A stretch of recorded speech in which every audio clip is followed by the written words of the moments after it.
Lorsque Danny Boone a découvert son histoire, il a décidé d'en faire un film. Karim a voulu devenir maître nageur sans savoir nager et a décidé de surfer sans avoir mis les pieds sur une planche. Il n'avait ni le look ni l'argent, mais sa volonté a fait sa force, son obstination a fait le reste. Et un jour, ce gamin des cités a quitté Orléans pour devenir chasseur de houles et l'un des meilleurs surfeurs au monde. Ce surfeur des cités ne peut plus se passer de la mer alors qu'il a grandi dans les cages d'escalier. J'étais un gamin classique de banlieue à tenir les murs dans les halls d'immeubles et à dealer ou à trouver différentes manières pas très légales de s'en sortir. Un jour, votre mère vous force un peu à aller à la médiathèque avec votre sœur parce que vous étiez plutôt un cancre à l'école. Ouais, ma mère me force à aller à la bibliothèque, enfin à la médiathèque.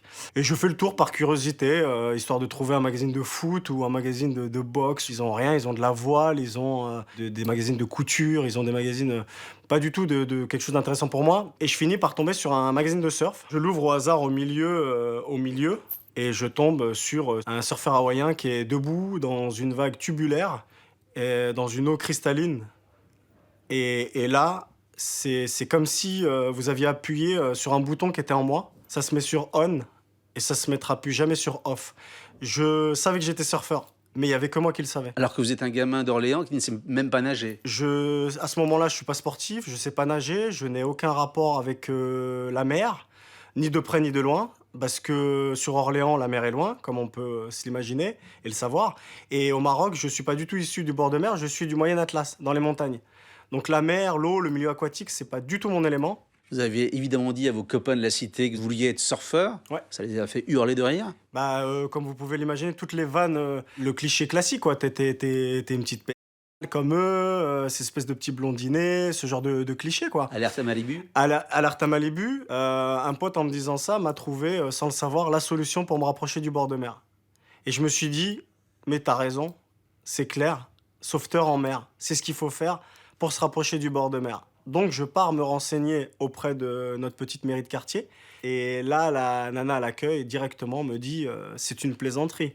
Donc j'ai fini par m'énerver, ce qui a créé un scandale à l'accueil qui a rameuté la responsable des formations BNSSA. Ça s'appelle le BNSSA, le diplôme de maître nageur sauveteur. Je lui ai dit que je voulais être maître nageur.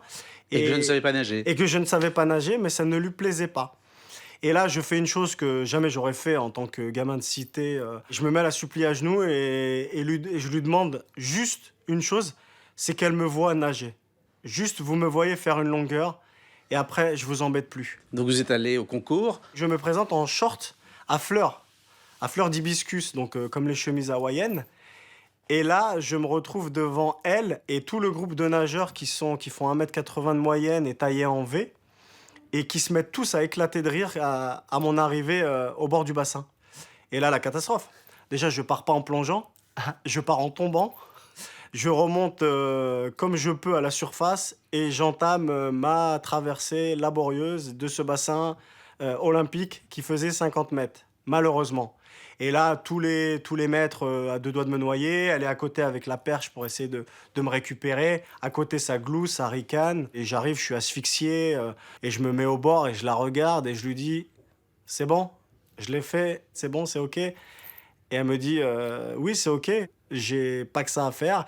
C'est gentil d'être passé, merci, au revoir. » Et là, je me remets à la supplier. Et elle me dit « J'entraîne un club. J'entraîne un club 2 fois par semaine. » Et je vous apprends au moins à nager, ça vous sauvera au moins peut-être la vie, un de ces 4. Sauf que moi, je ne me contente pas que de venir 2 fois par semaine.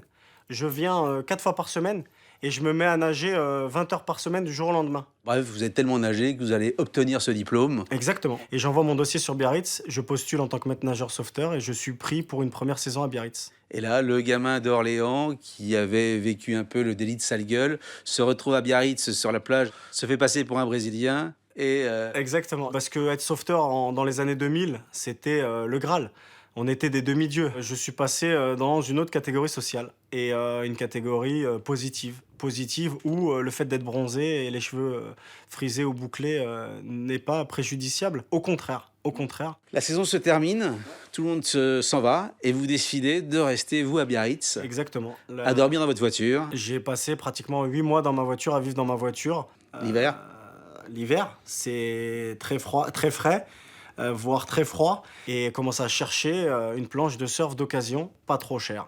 Vous trouvez enfin une planche un peu pourrie et vous allez vous lancer dans la vague et ça se passe pas très bien. Et je sors de l'eau et je suis mouillé et je n'ai pas le temps de sécher ou je n'ai pas de chauffage pour me sécher puisque la voiture est à l'arrêt, Mais vous y retournez tous les jours. mais j'y retourne tous les jours. Le surf, normalement, c'est un sport qui s'apprend de manière autodidacte, en regardant les autres, sauf que moi, je me cachais des autres puisque j'avais honte de ne pas savoir surfer. Donc j'allais dans des endroits un peu plus dangereux, où il y avait un peu plus de courant, et là où les vagues n'étaient pas forcément de qualité, et là où les bons surfeurs vont. J'ai dû subir tout ça et le rejet de cette communauté qui ne vous accepte pas quand vous n'avez pas grandi avec eux en bord de mer. Ouais, ça a été très très très très dur. Et un jour, vous avez réussi à tenir debout sur votre planche. Et 6 mois après, ouais, à peu près 6 mois après, au tout début du printemps, j'arrive enfin à prendre une vague et là, c'était comme dans mon rêve, quoi. Et très vite, vous avez choisi les grosses vagues. Très vite, ouais. Je peux paraître un peu sadomaso, mais c'est vraiment quelque chose que j'adore, quoi. Ramasser des grosses vagues dans la tête, c'est quelque chose qui me fait ressentir que je suis vivant. Et la plupart des gens pensent qu'on part à la mort quand on va surfer des grosses vagues, alors que c'est pas vrai, on part à la vie. Donc vous allez quitter Biarritz pour vivre le rêve de tout surfeur, partir non pas à Malibu, mais à Hawaï. Bah, en fait, je vends tout, voiture, ma planche d'occasion, et je mets tout dans un billet aller simple pour Hawaï et je débarque à Hawaï. Sans un mot d'anglais en poche, j'arrive comme un mec de quartier qui débarque à Hawaï, quoi. Et là, vous allez affronter les plus grandes vagues, les plus grosses vagues. Les vagues les plus dangereuses, les plus tubulaires, qui sont à fleur de riff, à fleur de corail. Vous commencez à gagner votre vie grâce au surf. Exactement. Les sponsors arrivent, donc là, je commence à être payé pour la première fois pour surfer, pour m'acheter du matériel. Et là, pour moi, c'est vrai que quand je me retourne, le fossé est tellement large que j'en crois même pas, je ne le crois même pas moi-même, quoi. Et vous, effectivement, qui étiez cantonné à votre banlieue d'Orléans, vous avez fait un tour du monde à chercher la grande vague. Je n'ai fait que ça après, c'est-à-dire que je suis devenu chasseur de houles. À partir du moment où la vague vous enveloppe et que vous êtes dans le tube, on a même l'impression d'être enveloppé dans de la douceur, quoi. La vague est douce avec vous, même si elle est dangereuse et que vous pouvez tomber et vous faire très mal. Quand elle vous enveloppe, c'est comme votre mère qui vous enlace, quoi, dans ses bras. C'est une sensation incroyable. Je ne peux pas me passer du bord de mer. J'ai de la mer, même dans ma chair.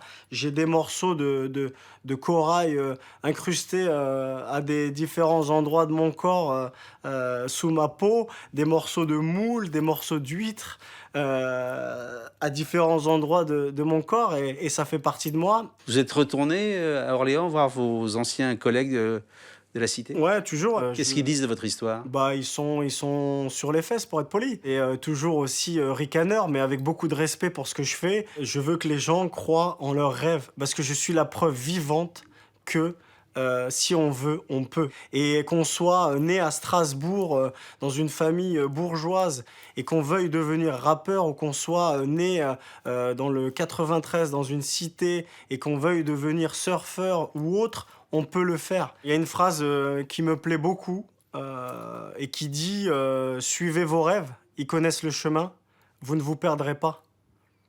Et c'est exactement ça.